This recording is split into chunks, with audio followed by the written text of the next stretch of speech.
नमस्कार दोस्तों।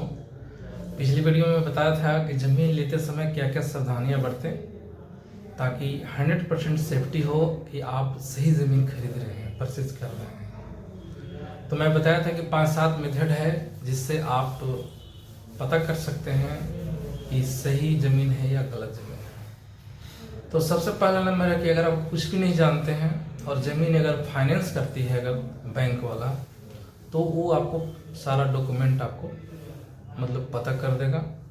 बैंक का जो लीगल एडवाइज़र होता है वो आपको टोटल चीज़ पता कर देगा कि ज़मीन सही है या गलत है।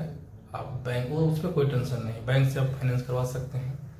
अगर बैंक की फैसिलिटी नहीं है, आप खुद से अपने से परचेज करना चाहते हैं, तो उसके लिए 5-7 मेथड जानिए। सबसे फर्स्ट मेथड में है कि बहुत लोग देखते हैं रसीद कट रहा है, समझते हैं कि ज़मीन इनका है, ऑनलाइन चढ़ा हुआ है, समझते हैं ज़मीन है। दोस्तों, ज़मीन का जो रसीद होता है सिर्फ जो है कानूनता जो है उससे आपका टाइटल डिसाइड नहीं होता है, आप उससे ज़मीन का मालिक नहीं होइएगा भविष्य में। हाँ है, एक प्रमाण है, लेकिन वो रियल ऑथेंटिक नहीं है। बहुत लोग समझते हैं कि रसीद कट रहा है तो सही है। नहीं दोस्तों, गलत फहमी में आप हैं। आप सबसे पहला नंबर देखिए, खतियान देखिए, है ना।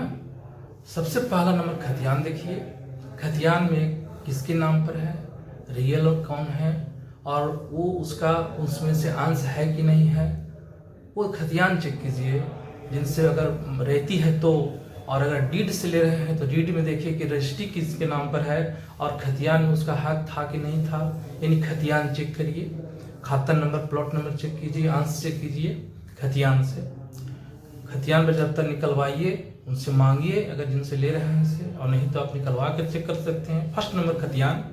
सेकेंड नंबर रसीद ऑनलाइन होना चाहिए। कट रहा तो अच्छा है, नहीं कटा तो बोलिए कटा के दीजिए। थर्ड नंबर में जो है सो आप नक्शा में भी देखिए कि रोड कितना दिखा रहा है।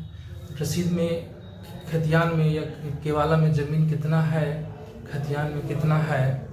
तो जितना खतियान में लिखा है वो नो वैलिड होता है भाई दोस्तों।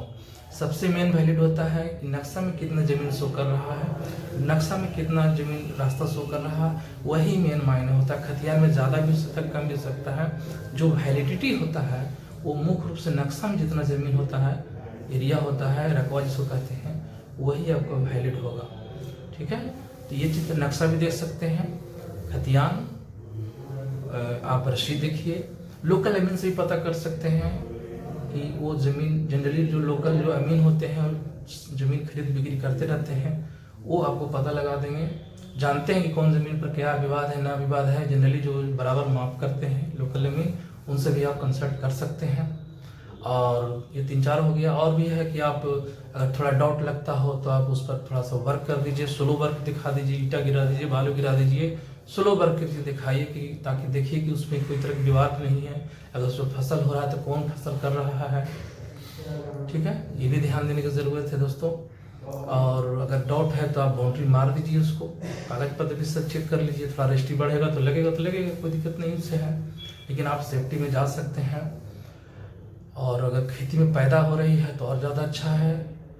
और एक और सावधानी दोस्तों है कि अगर जैसे अगर कोई अकबका रहा हो, यानी जल्दीबाजी दिखा रहा हो कि हमको ये वजह है वो वजह है, जल्दीबाजी दिखा रहा हो दोस्तों कि हमको बहुत जल्दी ज़रूरत है पैसा का, तो आप थोड़ा सतर्क हो जाइए। हो सकता है कि आप लोभ में पड़ करके ना आप जल्दी गलत ज़मीन परचेज कर लें। तो ये सब मेथड है, 5-7 को दोस्तों मेथड है। लॉन्ग वीडियो कहिएगा तो हम अलग से और बना देंगे डिटेल्स में, तो मुख्य रूप से है, और ज़्यादा वीडियो लंबा हो जाएगा, इसलिए हम शॉर्टकट में बताएं दोस्तों। मिलते हैं नेक्स्ट वीडियो में दोस्तों। जय हिंद।